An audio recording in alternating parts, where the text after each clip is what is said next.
Welcome to the Phillip Wylie Show. Take a look behind the curtain of professional hacking and hear compelling discussions with guests from diverse backgrounds who share a common curiosity and passion for challenges and their job. And now, here's your host, offensive security professional, educator, mentor, and author, Phillip Wylie.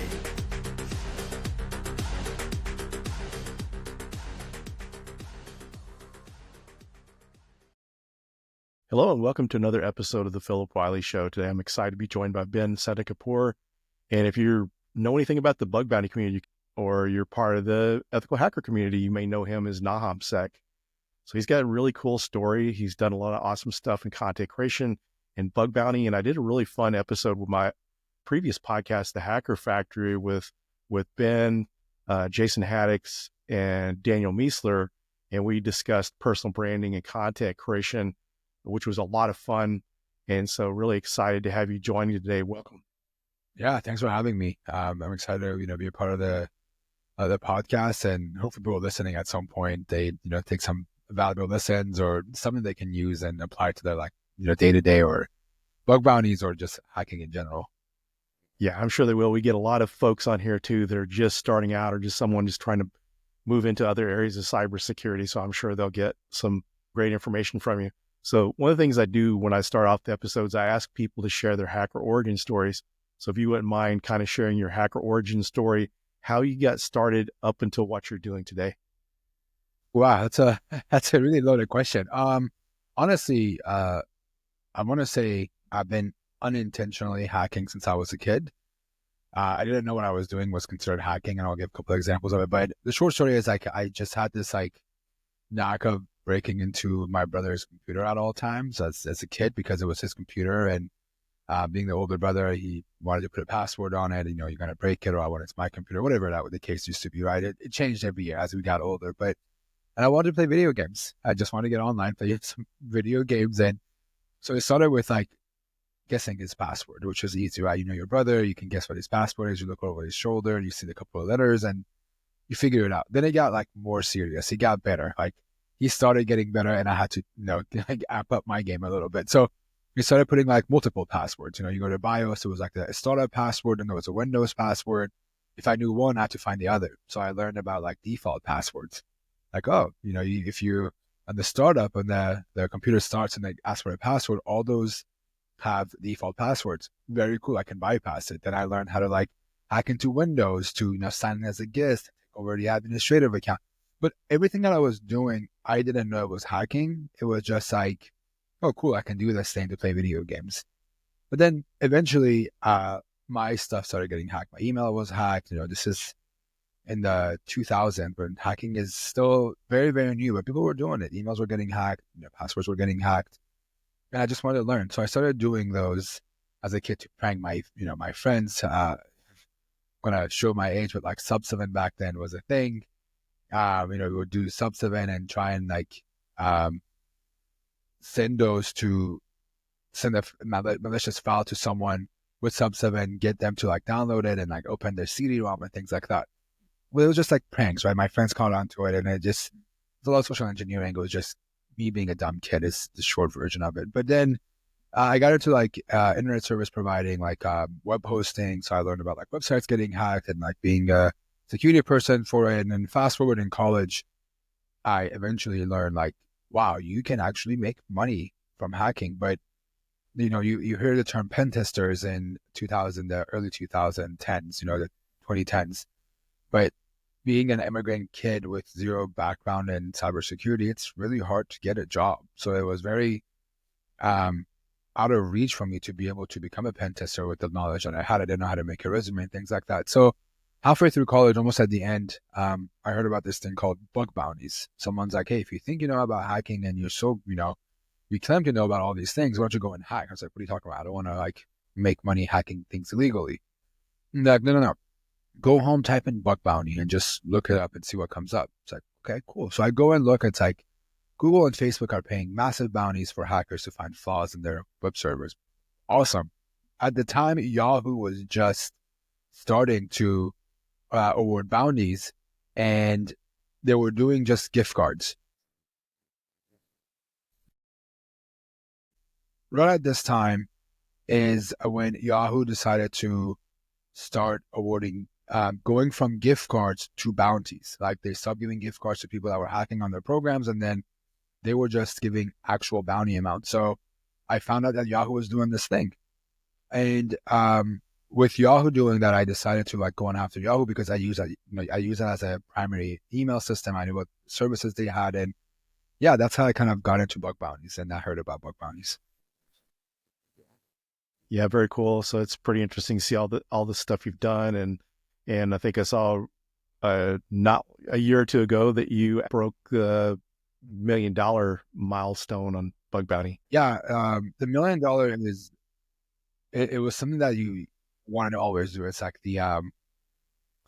it's the peak of things that I wanted to hit, and being able to finally go from a part-time hacker and being someone on the platform side of bug bounties and being able to do it full time was the thing that helped me get to it. So it was a massive shift to see like this thing that I was doing as a hobby is making me a livelihood that's very comfortable.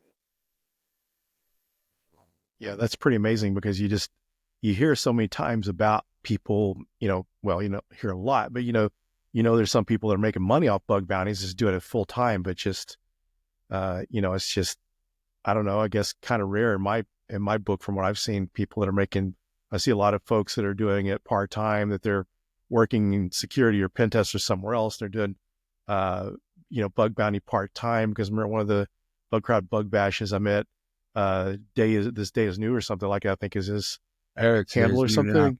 Yeah. And he was like doing full time bug bounty, but just, hear people and it's good to have someone on like yourself that's doing it full time. So how possible is it? I mean, if someone's willing to put in the hard work and effort, is that achievable for people to be able to make a full-time living off bug bounty? Yeah, absolutely. I think the path of doing bug bounties as a part-timer, or what you would call like moonlighting, is the path to go. That's how I started. I was working at HackerOne as a community team member, and I was helping them build a community, and I was doing bug bounties on the side, and I was still making almost as much as I was making for my salary, just moonlighting, but I was putting very unhealthy amounts of hours in them because I was so passionate about it, and I don't recommend it. But that is, I think, the way to go. So you understand how bug bounties work. You understand the ecosystem of bug bounties. You understand how to play the game at this point, pretty much. And then maybe if you're making enough, make the progression to going full time. Because the thing that I noticed from a part-time hobbyist to full-time was when you quit your job, which again, I don't recommend doing unless you're making a good amount of money with bug bounties, is you get the free mental space to do more. And not even like more as in like you can put more hours into it, but you're not going to start hacking at 4, 5, 6 p.m. after your daytime job where you're tired, you want to spend time with your family, you want to take some time off to yourself and things like that. Instead, maybe you're hacking at 1 p.m. to 6 p.m. when you have, when you feel like hacking, or that's your schedule, whatever it is. Personally, for me, that was the thing that pushed me to be able to do more. And I'm not, hacking 40, 50, 60 hours a week. Some weeks I am because I'm, finding something really, really cool and I'm super like amped and have momentum and things like that. But just having that mental space that like my only focus is hacking, and these are the things that I need to do. My boss isn't going to want something from me. My job isn't going to be demanding. I don't have 6 hours of meetings and then go to hacking. Those things have been very, very helpful to push me to do this full time. Yeah, and I'm sure the flexibility helps with having a personal life too, because those people they're doing as a day job, and then they put in so many hours at night doing it. I mean, that's kind of like someone I know here local in the Dallas area, really great hacker, and they used to host like CTFs. They played a lot of CTFs, but it's been probably around the pandemic or so, around 2020, they just quit doing any of that stuff. They're doing woodworking at home, not to say there's anything wrong with it, having interest outside that, but he used to go home and hack 8 hours a day after work doing CTFs, studying for things like the OSCP. And he just got so burnt out that he does it during the day job, but he's just not interested in doing it after work. Yeah. And I went through something very similar, to be honest, Phillip. Like I hit a point where I have a graph that I can also share. Like if you look at my HackerOne profile, you will see this like up and down, up and down, up and down until like 2019, 2020. And right before I quit in 2021, you can see this like downward, and then it just flattens out almost, where I just wasn't hacking as much. And it was about a good 2 years where I was doing Pentest for HackerOne and maybe some bug bounties if I felt like it or found something to do. But then that was it. I just couldn't do it because I had done it for like 5-6 years and I needed to go away for 2 years and just focus on my job. And then I think almost 2.5, 3 years later is when I came back and started doing it again because I got that itch and I, finally wanted to do it more and more and more. So what are you doing? Because I know you're doing your bug bounties. So as far as like your business and stuff, so what all types of things are you doing? Yeah, so in your business right now, bug bounties is a big focus. I do my own pen testing. I also have a company called Hacking Hub. We create, hubs to teach people how to break into things. So if I find something really, really cool that I want to teach, we spin up in a CTF, we launch it on our infrastructure, and we teach people how to do it. And then I'm also doing the NahamCon, which I think you've been a part of before. You have attended and spoken at, which is just a community hacker conference that's been happening. So I've just kind of split my focus in 4 different things, but majority of it is all like bug bounty focus. Every bit of that machine feeds each other, if that makes sense. And it all comes down to like web hacking and reconnaissance and just like red team things, if that makes sense. Yeah, and I know you have your course because I know you had it on Udemy for a while. And now you're hosting it on your Hacking Hub. Yeah, with Udemy, it's weird. We have a lot of labs for these courses, and they're all like not labs. You could just give them a VM and tell them to do it on their own. So we ended up biting a bullet with my buddy Adam, and John Hammond's actually a part of it as well. We've just created Hacking Hub together, and we'll see where it goes. We're on year 2 now, and it's been a fun year so far. Oh, very cool. So for anyone that's wanting to get started in bug bounty, what would you recommend as far as trying to learn how to do bug bounty? Yeah, it just comes down to just anything else. You want to lay down the basic foundation, learn the basics, learn what web apps, how do they work? What are the different pieces that go into it? Spin up a web server and learn how to put together an Apache server and a PHP site, for example, install WordPress on your own. You need to understand how those things work, but that's just like the basics of it. Like you have to learn networking, where is an IP, how does, what happens when you type in www.google.com into the browser all the way through, like what happens? You need to kind of understand what those are because all those different parts of that request is useful information that you have to go dig through when you're breaking apart a website or a web application, right? But outside, let's say, you've already done all those stuff, you're a computer science major, you're a college student, you're an engineer of some sort, and you want to get into bug bounties, then you need to learn web app hacking. And I typically tell people like, hey, the first couple of months, depending on how much time you put in, the first 6 to 12 months is your trial. You're still a baby, you're still learning things. But I would start looking for these web phones. If you want to do some free stuff, Websec Academy is great. By Portstrigger, they have a lot of cool labs. Go learn those. Pick a vulnerability type. I always recommend something like XSS to people because it is the easiest thing to learn, I think, in web hacking, and stick to it. And not just like, hey, I'm going to copy paste these payloads, throw them in some website and hope it pops. No, like, how does XSS work? Do it without payloads. What are the steps to get XSS? You start with HTML injection, then you import some JavaScript functionality to it, and then you just find all these different flavors of cross-site scripting, and you make it your goal to find your first cross-site scripting on a bug bounty program or a vuln disclosure program where they don't offer a bounty. That is step number 1. You get your XSS, great. And then move on to the next vulnerability type. What seems interesting to you? Is it SSRF? Is it IDOR? Whatever vuln type that interests you. You repeat that process and you learn all these different vulnerability types, but you master 3 to 5 of them and you become really, really good at them. And that becomes your bread and butter of making monies with bug bounties. And that is the case with most people. Some people are really, really good at client-side vulns. Some people are really, really good at browser bugs. Some people are very good at XSS or exploiting SSRFs and things like that. You just want to become one of those people and obviously keep up with trends and other research and other flavors of these vulnerabilities that get exploited or presented at conferences. And it's a never-ending learning journey with bug bounties. So so what about automation? Because I know there's several bug bounty hunters that run some kind of automation. How do you recommend automation? Is that kind of an important part to being successful? I think that comes in year 2 or 3 because you need to learn how to exploit these web vulns before you can automate it. Sure, you can go and download some tools and templates and, you can run the same tools that everybody else is doing, but you become good when you have your own templates, when you understand looking for specific things on your own. So I think automation isn't really the way to go for new people.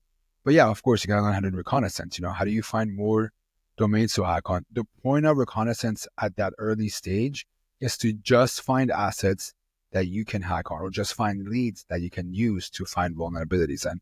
So whether if it's like you're doing recon to find new domains, do it with Google, do it with Subfinder, do it with Amass. Just find those domains that are interesting and hack on them. If you're coming to content discovery, your job should be to like find maybe API calls or Swagger files or some backup folders that could have, something in them, but you're not just automating everything. It is doable. I know people that have done it, but no one's doing that on their first year unless you're coming from a red team background where you ought to know how to exploit these things. And then you go, okay, I'm going to try my hand at automation. You just have to do baby steps. You have to learn walking before you can run, right? So it's the crawling is that first step. Walking is knowing all the web vulns, and then you start running or sprinting when you start automating things. Honestly, with everything that's happened the past like 3 to 4 years with my career, I have zero automation done. I don't have any automation at all. I'm manually looking for vulnerabilities through these bug bounty programs. And I say that because I don't want people to go, well, it's easy for you to say don't do automation when you have your automation down. I have zero automation. I've completely said goodbye to that game for now, and maybe in the future I'll, come back to it. But I just think it's a saturated market, especially with these public bug bounty programs. Yeah, and it seems like there could be some issues if you rely on the automation too heavily. Yeah, and the thing that I see with a lot of bug hunters is that they think I need to have the best tools to become successful. It's not the tools that make you the hacker. It's your approach and your creativity and your curiosity that makes you the hacker. And I think those are the two things that the two things that will get confused. It's, you have these tools, or tell us what tools you use. I don't use any tools. I use Kaido, I use FUF, and I use Subfinder. That's majority of my tooling. And of course, I have some like tools that I use that are not hacking related that makes my life easier, but it's not to use the tool to replace me. It's just to be more efficient. It's to be faster. It's to understand the application faster, or go through the JavaScript code faster to find things that are interesting to me, or to reverse something, for example. Those are the tools that I'm using, but I'm not using tools to find vulnerabilities. I'm not using scanners and things like that. Yeah, and that's some good points to think about too. Like with the OSCP certification, they don't allow vulnerability scanners in there. And a part of that is to make you better at finding vulnerabilities that are and exploiting vulnerabilities. So it makes a lot of sense. Yeah, and I think that's the more and more you learn how to do these things manually, the higher the chance of you actually recognizing something weird, a weird behavior in an application, because you have done it so many times. With the bug bounty hunters, you always hear this, like, we all say jokingly, that you get that tingly feeling when you think there's a vulnerability in this application, right? You're not going to get that experience to have that feeling of like, oh my God, there might be a vulnerability here if you're not doing manual hacking. There's no experience there when it's a machine doing it for you. Yeah, you can't develop your bug bounty spidey senses that way. Exactly, yeah. Absolutely, yeah. So yeah, thinking along the lines of tools and stuff, have you been leveraging generative AI? Has that been a tool in your arsenal that you're using for your bug bounty? Yeah, I started originally with GPT. I've gone to Claude for a bit, and then just recently I've actually been also playing a lot with White Rabbit Neo, Kindle.ai. With White Rabbit Neo specifically, it's more fun to go to it and not have to get rejection because you're doing cybersecurity stuff. It's a cybersecurity focused like model that you can use without having to like lie and say, hey, I'm working on the research. Can you help me with this hacking thing? Yeah, I use them, but it's not fully to exploit things. It is to have it as a companion. Like if I'm hacking with somebody as a friend, we're bouncing off ideas of each other, right? But my friends are busy. They have their own lives. With these AI components, you can do similar things. So just actually created an agent on Kendo that I was just like, hey, your objective is to identify internal assets and interesting subdomains based on these specific criteria I'm going to give you, and more that you can come up with based on what I'm giving you. Identify assets that I should be hacking on. I don't have to, use my brain to do that. If I make a good enough agent that does that, or a good enough prompt even that does that for me. I've been using a lot of that as an example of like leveling up my game as a bug bounty hunter. Very cool. And along the same subject, what do you think about like bug bounties for AI and LLM? Do you think that's going to be the next big thing, or what are your thoughts on it? Yeah, absolutely. I think that I don't know if it's a cool thing or the funny thing about bug bounties is that any year there's a new trend in our industry, bug bounties are adaptive to that very quickly. We saw that with web stuff, then IoT, then ASM, then with Web3, and then now it's AI. And every single company you go to has a AI chatbot now. And it's interesting to see if people could abuse those to break them. And absolutely, I think it is already a big part of the bug bounty system. Google has its own Gemini, and people that are continuously hacking and making money from it. And then you also see people that are finding prompt injection in, these chatbots that are just random web applications that are e-commerce sites or SaaS platforms. So I think, yeah, absolutely. I think hacking those things is a big part of it. And like any technology, any new thing that gets introduced to a website, there is a part for it in bug bounties. Very cool. Seems pretty interesting. I know I ran across back at Black Hat a couple years ago, that one company, Protect AI, that had the AI bug bounty. It was kind of interesting to hear about. Yeah, it's also very interesting to see like all these new, because it's such a new technology for people that has been accessible and developers actually developing things with it. It's cool to see all these new techniques that are going to come out and all the different crazy things we can do to exploit these vulnerabilities. Yeah, it's kind of interesting. I would imagine with, AI being more accessible now and people using it more, it being more popular, I would imagine there's probably a lot more opportunity for bugs out there. Would think, can imagine now with, people using AI for development, and it's kind of a new thing for a lot of companies, that there's probably a lot of bugs, I imagine, being produced by AI. Yeah, I mean, you're gonna have developers that are gonna use AI to get code without obviously vetting it probably, and hopefully that doesn't get introduced into websites. But yeah, you have that risk. It's such a new thing that I'm excited to see where it goes, but I'm also equally scared to see where it goes. So yeah, we kind of switch over to more topic on content creation and branding, personal branding. So how important do you think it is for people to really work on their personal brands, and how do you think they could leverage content creation? I mean, it all depends. You don't, with a personal brand, I think it's a big investment in yourself. I don't think it needs to be like specifically content creation in the way that we have introduced in today's world, right? Today, if you ask somebody, hey, like, what's content creation to you? It's making YouTube shorts, reels, TikToks, whatever. But that's not really required for our field. I think we are the OG content creators, honestly, with GitHub. That's the way you create content to show off your work, making blog posts, making, write-ups of CTFs and things like that. I think all those things that you do to showcase your personal brand, your personal development and understanding of your skills is a great place to start. Because if you're starting a blog post on, let's say, you're solving hacking hub, boxes that we have, just an example.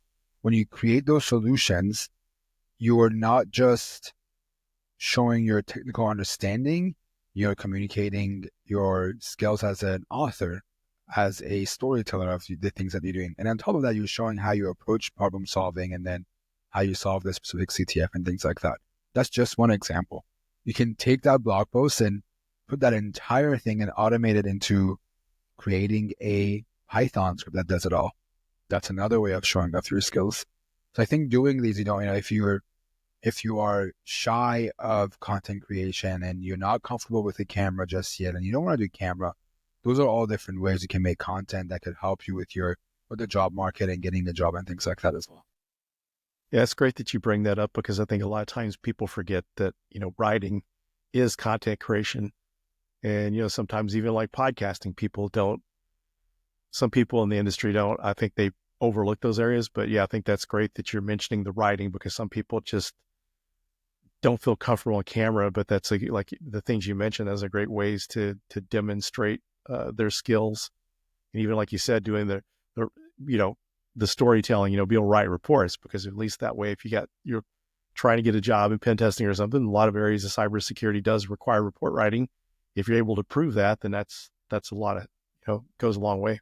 Yeah. And honestly, like, I started with writing blog posts. My first piece of content that I wrote was on my website. That was me probably, I'm going to take a wild guess and say it was some like random XSS on Yahoo. That's one of my first things that I wrote on my blog. And that's a start. And it gets you, once you put that blog post on your LinkedIn, on your Twitter, on your social media, whatever platform you decide to use, that gets you so many eyeballs, way more than you would expect. And it's so funny because, I hear people like, oh yeah, I made a video. It only got like, I don't know, 1,000 views. And I'm like, dude, 1,000 people watching your video. It's like, close your eyes. Imagine 1,000 people. That's a lot of people. We're used to these giant numbers of, million views of Mr. Beast that we don't realize, 1,000 people, it's a lot. It's almost as big of a conference that we go to. Yeah, because you think if you were speaking somewhere, 1,000 people, that's a lot of people, But yeah, like you said, people got used to, some of the numbers people have on views on YouTube videos and stuff. They kind of not realize that thousands are good. Yeah, with the more and more I've thought about that, it's just like, it's mind-blowing, because I go to a lot of conferences, and like the biggest room I'll speak at is probably like a Black Hat or a DEF CON, right? Those are the massive rooms where you have the main stage and there's like hundreds of people watching you. But if you put out a video or a blog post and 200, 300 people see that, that's almost equivalent of those rooms.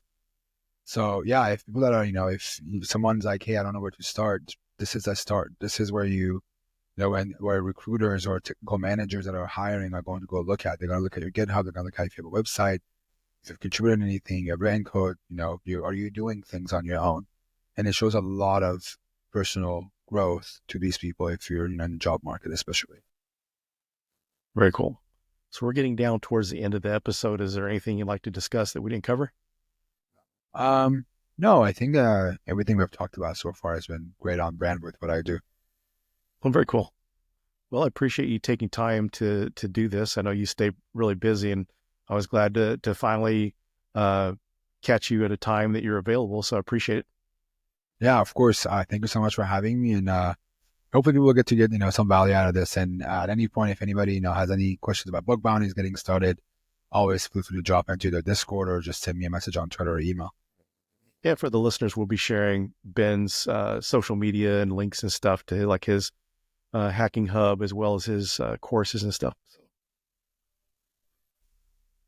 Thanks, everyone, and we'll see you in the next episode. Thank you for listening to the Phillip Wylie Show.